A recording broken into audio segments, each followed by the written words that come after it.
ছাত্রছাত্রী বন্ধুরা, তোমরা কেমন আছো? আশা করি তোমরা প্রত্যেকে ভালো আছো এবং সুস্থ আছো। দেখো, আজকে এনে এলাম সেটা হচ্ছে কোষে দেখি 3।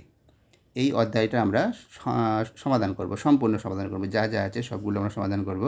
এখানে দেখো, ঠিক আছে? তাহলে আগের যেগুলো আমরা করে দিয়েছি ওইগুলো তোমরা দেখে নিও। আগের অধ্যায়গুলো যদি না দেখে থাকো ওগুলো দেখে নিও, ঠিক আছে? তাহলে দেখো, এখানে যেটা আছে, প্রথমে যেটা আছে দেখো, একের দাগে এগুলো দাগ নম্বর ছিল না, আমরা দাগ নম্বর তৈরি করে নিয়েছি, ঠিক আছে? দেখো, প্রথম 1 2 করে এই 6টা আছে, তার মধ্যে দুটো বলে দেওয়া আছে, 1 2 দুটো বলে দেওয়া আছে। আর 3 থেকে তাহলে আমরা করব, ঠিক আছে? মানে সমানুপাতি কিনা বা সমানুপাতি কিনা সেটা আমরা দেখব। সমানুপাতি হলে সমানুপাতির ঘরে লিখব, আর না হলে সমানুপাতি নয় যেটা তার ঘরে লিখব, ঠিক আছে? তাহলে চলো এগুলো দেখে নিই। চলো, সেটা হচ্ছে, দেখো প্রথম যে অঙ্কটা, দেখো 5 7 25 35। এটা কীভাবে করেছি, প্রথম দ্বিতীয় পদের অনুপাত ওইটা, আর তৃতীয় চতুর্থ পদের অনুপাত বার করব। এরকম বার করে দেখবো দুটো অনুপাত সমান হচ্ছে কিনা। যদি সমান হয় তাহলে বলবো সমানুপাতি। দেখো, এটা সমান হয়েছে প্রথমটা, তাহলে ওটা সমানুপাতি। চায়ের দাগেরটা কী করেছি, চায়ের দাগেরটা দেখো 2:5 হয়েছে, আর 5:3 মানে সমান নয়, তাহলে এটা সমানুপাতিও নয়। এই চারটে সংখ্যা সমানুপাতি নয়। আবার 5-এর দাগেরটা দেখো, প্রথম দ্বিতীয় পদের অনুপাত ওটা বার হয়েছে, তৃতীয় চতুর্থ পদের অনুপাত বার হয়েছে, সেটাও দেখো সমানুপাতি নয়। এবারে 6-এর দাগেরটা দেখো, 6-এর দাগের ক্ষেত্রে কী হচ্ছে, প্রথম দ্বিতীয় পদের অনুপাত 3:5, তৃতীয় চতুর্থ পদের অনুপাত 3:5, তাহলে এটা হয়ে গেল সমানুপাতি, ঠিক আছে? বুঝে গেল? এইভাবে করতে হবে। এবার দেখো, দ্বিতীয় যে অঙ্কটা আছে, 2-এর দাগের যে অঙ্কটা ছিল, তাকে যদি আমরা গণিতের ভাষায় সমস্যাটি হলো এইভাবে করতে হবে, ঠিক আছে? তার অঙ্কটা কি? অঙ্কটা তো এটাই ছিল যে 8 জন লোক একটি কাজ 15 দিনে করতে পারে, হিসাব করে দেখি 10 জন লোক ওই কাজটি কত দিনে করতে পারবে। তাহলে এটাকে যদি আমরা গণিতের ভাষায় সমস্যাটি হলো বলে যাবে যদি লিখি, তাহলে ওটাই দাঁড়ায়, ঠিক আছে? দেখো, গণিতের ভাষায় সমস্যাটি হলে এইটাই হবে। 8 জন লোক সংখ্যা, যেটা উত্তর চেয়েছে সেটা ডান দিকে থাকবে। সময়টা চেয়েছে কত সময় লাগবে 10 জন লোক যদি কাজ করে, সেটা ডান দিকে সব সময়ের জন্য। যেটা চাইবে সেটা ডান দিকে, যার উত্তর চাইবে। লোক সংখ্যা 8 জন লোকে 8 জন লোক যদি কাজ করে 15 দিন সময় লাগে, তাহলে 10 জন লোক কাজ করলে কত দিন সময় লাগে, এটা বার করতে হবে। গণিতভাবে সমস্যাটি হলে বলে এইভাবে করতে হবে। তারপরে দেখো কীভাবে করতে হয়। এখানে দেখো, এরপরে যেটা করতে হবে, সম্পর্কটা দেখতে হবে কী আছে, লোক সংখ্যার সঙ্গে সময়ের কী সম্পর্ক, এভাবে লিখতে হবে। সম্পর্ক বলে সম্পর্কটা কী লিখতে হবে, ঠিক আছে? এইভাবে অঙ্কগুলো করতে হবে। কিন্তু এই ধরনের অঙ্কগুলো থাকলে এটা সমানুপাতের নিয়মে এইভাবে করতে হয়। দেখো, সম্পর্কটা কী, যে কাজটি সম্পন্ন করতে যে কাজটি দেওয়া ছিল, লিখতে পারতো নির্দিষ্ট কাজটি এখানে লিখতে পারতে। সেই কাজটি সম্পন্ন করতে লোক সংখ্যা বাড়ালে সময় তাহলে কম লাগবে। একটা কাজ, কোনো কাজ, সেখানে লোক সংখ্যা যদি বাড়ায় তাহলে সময়টা কম লাগবে। তো বেশি লোক হলে, বেশি লোক কাজ করলে কম সময় করে দিতে পারবে, তাই সময়টা কম লাগবে। আবার যদি লোক সংখ্যা কমিয়ে দেওয়া যায় তাহলে সময়টা তাহলে বেশি লাগবে। এই হচ্ছে সম্পর্কটা।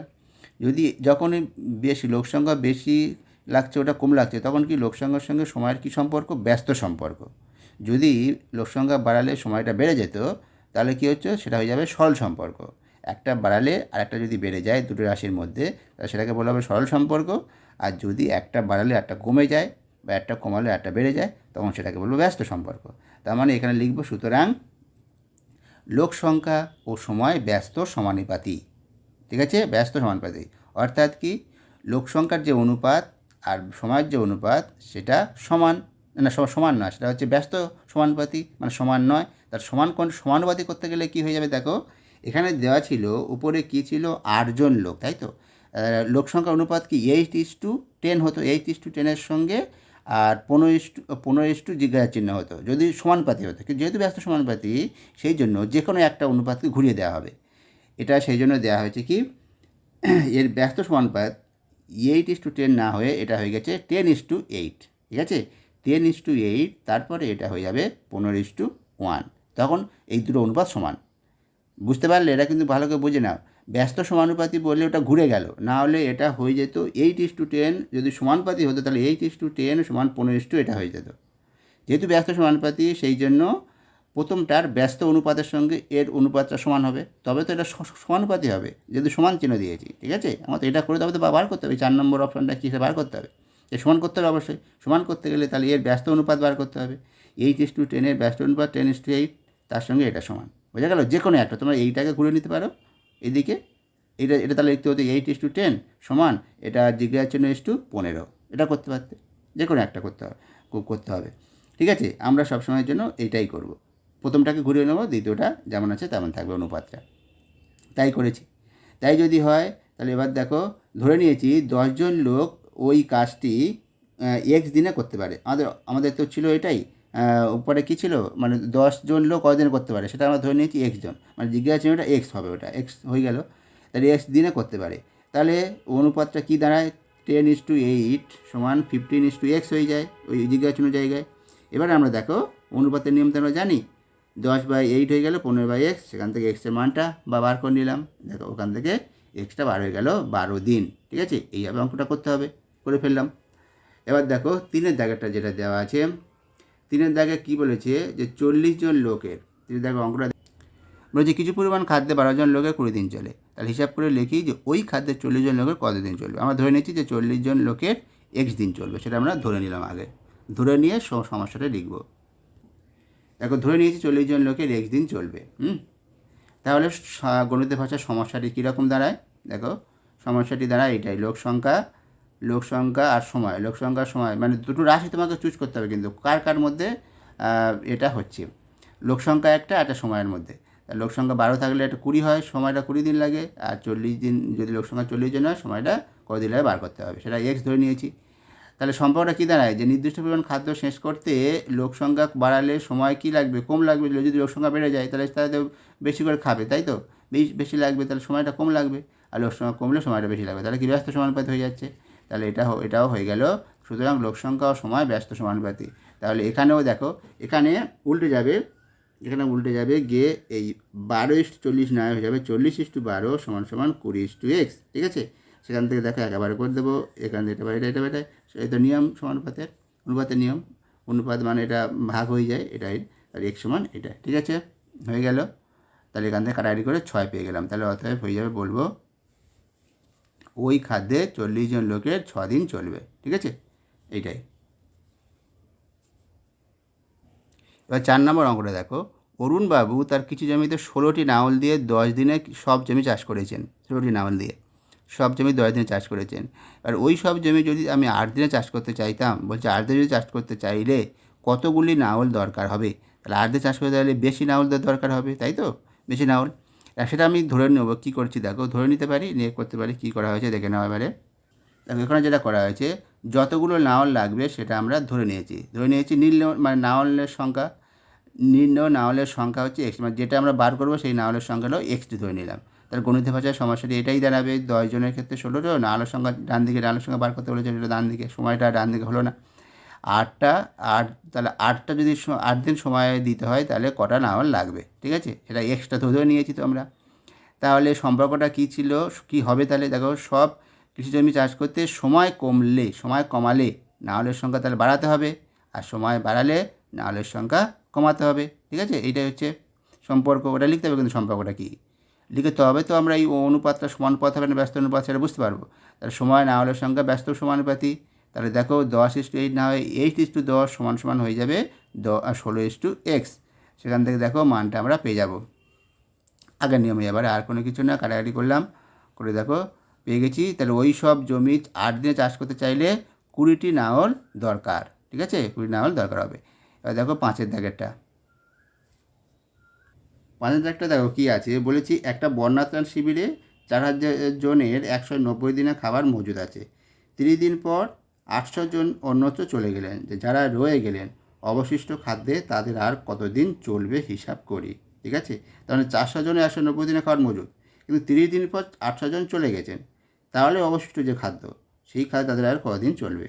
দেখো এটা কি করা হয়েছে, এখানে গণিতের ভাষার সমস্যাটি কেমন হবে, এটা খুবই গুরুত্বপূর্ণ একটা অঙ্ক, দেখে নাও কেমন হবে গণিতের ভাষার সমস্যাটি। লোক সংখ্যা এককটা কিন্তু পাশে লিখতে হবে, প্রতিটা ক্ষেত্রে দেখবো আমি লিখেছি লোক সংখ্যা এককটা কী ছিল, জন, সময় একক ছিল দিন। ঠিক আছে, সবগুলো একক না লিখলে এখানে নাম্বার কাটা যাবে, কিন্তু মাথা একক লিখতে এইভাবে সব করতে হবে। দেখো লোক সংখ্যা ছিল 4,000 জন, তাদের খাবার 190 দিন খাবার মজুদ ছিল, কিন্তু 30 দিন পর 800 জন চলে গেছে। তাহলে 190 থেকে 30 বিয়োগ দিলে যেটা পড়ে থাকবে সেটাই হলো 160 দিনের খাবার। তাহলে এখন তাদের মজুদ আছে 4,000 জনের, কিন্তু আবার 30 দিন পর কতজন চলে গেছে, 800 জন চলে গেছে। তাহলে বলেছে অবশিষ্ট খাদ্যে কতদিন চলবে, আর কদিন চলবে। তাহলে অবশিষ্ট খাদ্য মানে 4000 জনের 160 দিনের খাদ্য পড়ে আছে, তা সেই খাদ্য 3200 জন লোক কদিনে শেষ করতে পারবে, তাই তো? তাদের কদিন সময় লাগবে, আর কতদিন তাদের লাগবে। দেখো আর কদিন লাগবে দেখে নেওয়া যাও, এতজন লোকের আর কদিন লাগবে, সেটাই এবার বোঝা গেল। এইভাবে করতে এটা হয়ে গেল সমস্যাটা। কেন বিয়োগ হলো বুঝতে পারলে, এটাই। আর এখান থেকে এটা বিয়োগ হলো এই কারণে, তাহলে এটা হয়ে গেল। আর এটা লেখাটা এইটা হবে। এবার দেখো সম্পর্কটা কি, যে খাবারকে শেষ করতে যদি হয়, শেষ করতে লোক সংখ্যা যদি কমলে তাহলে কী হবে, প্রয়োজনীয় সময়টা বেশি লাগবে। কম লোক হলে বেশি দিন ধরে খাবে, তাই না? বেশি লাগবে। এটা একটা বলে দেওয়া আছে, যেহেতু এখানে লোক সংখ্যা কমেছে সেই জন্য একটা বলতে পারো, দুটো আর বলার দরকার নেই। মানে লোক সংখ্যা বাড়লে কী হবে সেটা আর বলার প্রয়োজন নেই, সেই জন্য যেহেতু কমেছে তাই কমার কথাটা এখানে বলা হয়েছে। তাহলে এই দেখো কমলে এটা বাড়ছে, সময়টা বাড়ছে, তাহলে লোক সংখ্যার সঙ্গে প্রয়োজনীয় সময় এটা ব্যস্ত সমানুপাতি হবে। তাহলে অতএব কী হয়ে যাবে, দেখো অনুপাতটা 32:4000 সমান অনুপাত, এই যে সমানুপাতটা 160 জিজ্ঞাসা চিহ্ন।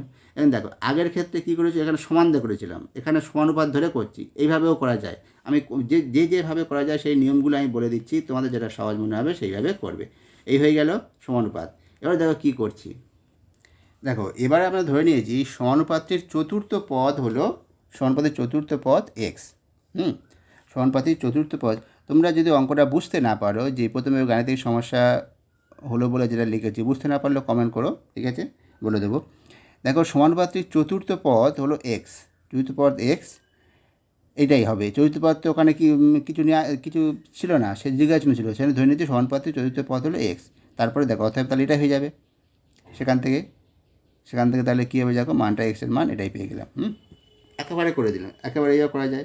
কারণ তোমার যদি না করতে পারে এটা গুণ করবে, তবে এটার সঙ্গে এটা গুণ হিসাবে রাখবে, এইভাবে গুণ হিসাবে রেখে দেবে, গুণটা করে নেবে না, গুণটা করলে অনেক বড়ে যাবে কিন্তু, তাহলে কাটাকাটি করার সময় আবার গুলে ফেলবে। সেই জন্য গুণ হিসাবে লিখে তারপরে এটা নিচ্ছে, সেটা আমি এক ঘায়ে করে দিচ্ছি, এক সমান এটাকে নিয়ে গিয়ে এটা নিয়ে পারে এরপরে নিয়ে গেছি, ঠিক আছে, এইভাবে করে দিচ্ছি এক ঘায়ে।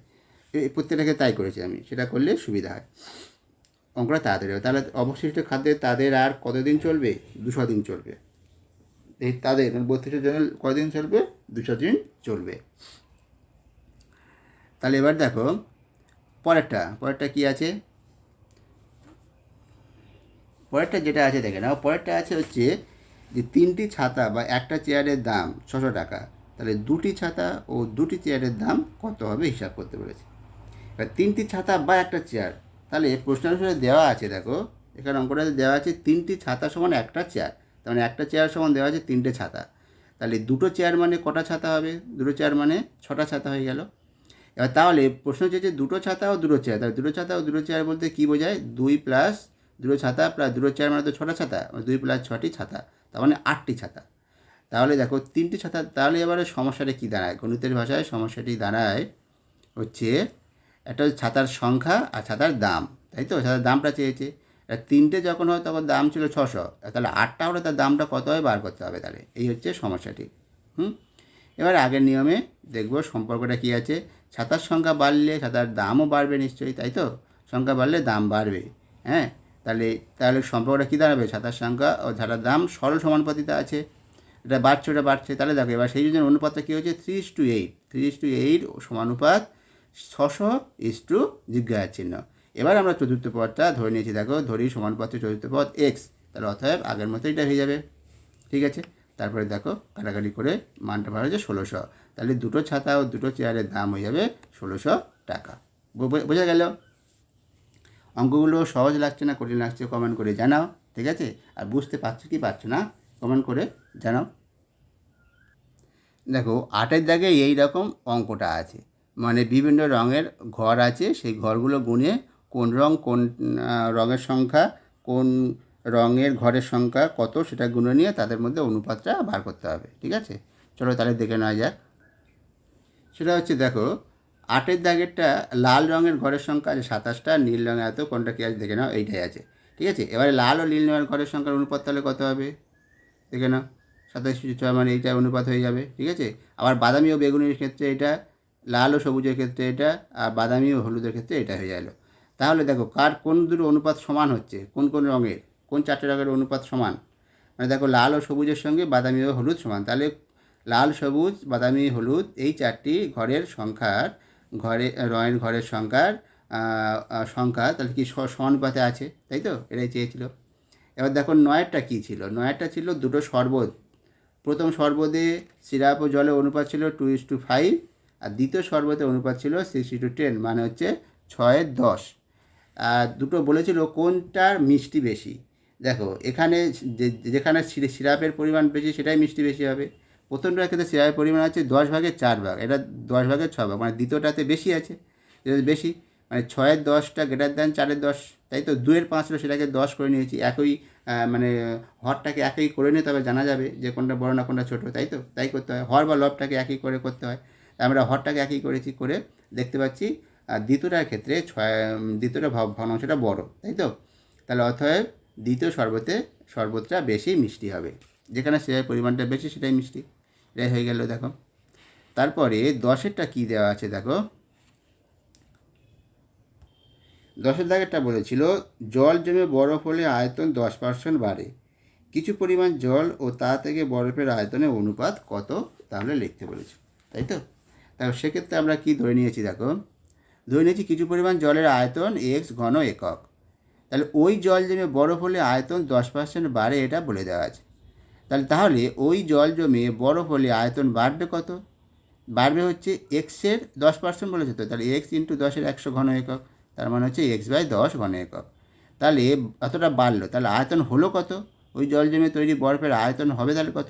x+x+10, তাই তো? এটাই হবে আয়তন, 11x/10 ঘন একক।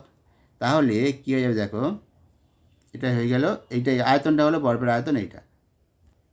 এবার তাহলে কী হবে, এবার যেটা চেয়েছে যে কিছু পরিমাণ জল ও তা থেকে তৈরি বরফের আয়তনের অনুপাত, তাহলে কিছু পরিমাণ জলের তো x ঘন একক, আর ওটা ছিল যেটা পেলাম সেটা 11x/10 ঘন একক। সেখান থেকে দেখো এটা করলে এটাই দাঁড়ায়, ঠিক আছে?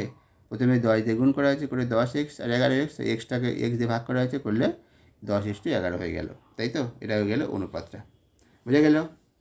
এবারে পরে যেটা দেখো 11টা কী ছিল, বলেছে আমার বয়স দেওয়া আছে, আমার বাবার বয়স দেওয়া ছিল। এবার বলে তাদের অনুপাতে বার করতে হবে, তো বয়সের অনুপাত, তাকে বয়সের অনুপাত দেখো আমার বয়স 12 বছর ছিল, আমার বাবার বয়স 42 বছর, তাহলে বয়সের অনুপাত কত? বয়সের অনুপাতটা হচ্ছে 12:42, মানে 2:7, ঠিক আছে? 6 দিয়ে ভাগ করা হয়েছে। এবারে 12টা যেটা দেওয়া আছে, দেখো প্রীতমের যেটা দেওয়া ছিল 12 অঙ্কটা দেখে নাও, এটাই ছিল 12 অঙ্ক। প্রীতমের গল্পের বই ও পড়ার বইয়ের সংখ্যার অনুপাত 2:5। তাহলে প্রীতমের গল্পের বইয়ের সংখ্যা বলে দিয়েছে 4টে, তাহলে পড়ার বইয়ের সংখ্যা কতগুলো সেটা ব্যবহার করতে হবে। তাহলে সেটা কী করে করা যায় দেখে নাও। সেটা করেছি, ধরে নিয়েছি প্রীতমের পড়ার বইয়ের সংখ্যা x3। তাহলে শর্তানুসারে কী হবে, দুটো অনুপাত তো সমান, গল্পের অনুপাতে আছে 2:5, তাহলে এটা 4:x, এটা সমান। সেখান থেকে দেখো এক্সের মান জানো বার করেছি, দেখো এক্সের মান এবার বার করে নিয়েছি আগের মতো। তাহলে প্রীতমের পড়ার বই পেয়ে গেলাম, পড়ার বই আছে 10টি, ঠিক আছে? এটা হয়ে গেল। এবার দেখো 13টা কী বলে দেওয়া আছে, 13টা যেটা বলে দেওয়া আছে দেখে নাও। 13টা এটাই বলেছে, মালা গাঁথার জন্য জবা ও গাঁদা ফুল মিলিয়ে মোট 105টি ফুল তোলা হয়েছে। জবা গাঁদা ফুলের সংখ্যার অনুপাত 3:4। তাহলে কতগুলি জবা ফুল ও কতগুলি গাঁদা ফুল আছে হিসাব করতে হবে, আর কতগুলি জবা ফুল দিলে দুরকম ফুলের সংখ্যার অনুপাত সমান হবে। এখানে অনুপাত বলাটা ভুল হয়েছে, এখানে সংখ্যার দুরকম ফুলের সংখ্যা সমান হবে, অনুপাত নয়, সংখ্যা সমান হবে, ঠিক আছে? অনুপাত সমান নয়, এটা সংখ্যা সমান হবে। যেরকম ফুলের সংখ্যাটা সমান হবে সেটা বার করতে হবে কতগুলো দিলে, ঠিক আছে? তাহলে দেখো কীভাবে করা হয়েছে। দেখো জবা ও গাঁদা ফুলের সংখ্যার অনুপাত দেওয়া আছে 3:4। তাহলে জবা ফুলের সংখ্যার আনুপাতিক ভাগ আর বার করতে হবে, সেটা হয়ে গেল। এটা আমরা আগের চ্যাপ্টারে করেছি, না জানলে দেখে নিও। তারপরে গাঁদা ফুলের সংখ্যার আনুপাতিক ভাগ আর, তার না জানলে এখানে আমরা আই বাটন দিয়ে দেবো, সেটাও দেখে নিতে পারো, বা চ্যানেলে গিয়ে দেখে নিতে পারো। দেখো আর গাঁদা ফুলের সংখ্যার আনুপাতিক ভাগ আর কত হবে, তাহলে 4/3 + 4 মানে 4/7। এবার আমরা জবা ফুলের সংখ্যাটা বার করবো।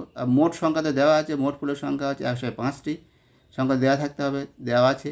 তাহলে সেখান থেকে জবা ফুলের সংখ্যা কত হবে, 105টি × 3/7 মানে 45টি, গাঁদা ফুলের সংখ্যা 105টি × 4/7 মানে 60টি পেয়ে গেলাম। এবার বলেছে গাঁদা ফুল কত হলে জবা ফুলের সংখ্যা আর কত নিলে সেটা গাঁদা ফুলের সঙ্গে সমান হবে। তাহলে দেখো গাঁদা ফুল তো 60টা আমার বেশি আছে, তাহলে 60 থেকে 45 বিয়োগ দেবো। দেখো দুরকম ফুলের সংখ্যা সমান হতে আর জবা ফুল লাগবে কটা, 60 থেকে 45 বিয়োগ, মানে 15টি জবা ফুল লাগবে, তাই তো? আর 15টি জবা ফুল লাগবে, সেটা হয়ে গেল উত্তর। এটা জানতে চেয়েছিল। ঠিক আছে, তাহলে এই পর্যন্ত আমাদের সবগুলো সমাধান করা হয়ে গেল। আর 14 থেকে যেটা দেওয়া আছে ওটা ঘরগুলো রং করতে হবে আর কি, রং করে কোনটা কত সেটা যেভাবে বলেছে করতে হবে। সে ওই ধরনের প্রশ্ন যেহেতু আসে না, সেজন্য ওটা, বা তোমরা যদি করতে চাও তোমরা ঘরে করো, করে হোয়াটসঅ্যাপ যদি আমাকে দেখাতে চাও ঠিক হয়েছে না ভুল হয়েছে, হোয়াটসঅ্যাপ লিঙ্ক দেওয়া আছে এই চ্যানেলে অ্যাবাউট সেকশানে, সেখানে আগে লিঙ্কে জয়েন হয়ে যাও। জয়েন হয়ে গিয়ে ওখানে তোমরা ছবি তুলে পাঠাতে পারো, আমি তোমাদের কারেকশান করে বলে দেবো তোমাদের ঠিক হয়েছে না ভুল হয়েছে। ঠিক আছে, এরকম যদি তোমাদের কোনো প্রশ্ন থাকে অঙ্কের সম্বন্ধে, কোনো অঙ্ক করে দেখাতে চাও আমাকে, তাহলে হোয়াটসঅ্যাপ লিঙ্কে জয়েন হয়ে যাও, হয়ে গিয়ে আমাকে ওখানে ছবি তুলে পাঠাও এবং আমি তোমাদের কারেকশান করে দেবো সেটা ঠিক হয়েছে না ভুল হয়েছে। ঠিক আছে, বা জানতে চাইলে যে এই প্রশ্ন আমাদের করে দিলে ভালো হয়, তাহলে সেগুলো নিয়েও আমরা ভিডিও বানিয়ে দেবো। ঠিক আছে, তাহলে হোয়াটসঅ্যাপ লিঙ্কেও জয়েন হয়ে যেতে পারো, হোয়াটসঅ্যাপের লিঙ্ক দেওয়া আছে চ্যানেলে এই অ্যাবাউট সেকশানে, সেখান থেকে গিয়ে তোমরা জয়েন হতে পারো। আচ্ছা, তাহলে আজকের এই পর্যন্ত, তাহলে সম্পূর্ণ সমাধান আমরা করে ফেললাম। ঠিক আছে, ভিডিওটা কেমন লাগলো তোমাদের? ঠিক আছে, লাইক করো বন্ধু, আর বন্ধুদের সঙ্গে শেয়ার করো যদি তাদের প্রয়োজন, যাদের প্রয়োজন তাদের কাছে। আর যদি তোমরা সাবস্ক্রাইব না করে থাকো সাবস্ক্রাইবটা করে নিও, আর সেই সঙ্গে পাশে থাকা বেল আইকনটা অন করে রেখো, যাতে যখনই ভিডিও আপলোড করবো যেন তোমাদের কাছে সঙ্গে সঙ্গে চলে যায়। তাহলে ভালো থেকো, আজকে এই পর্যন্ত, ভালো থেকো।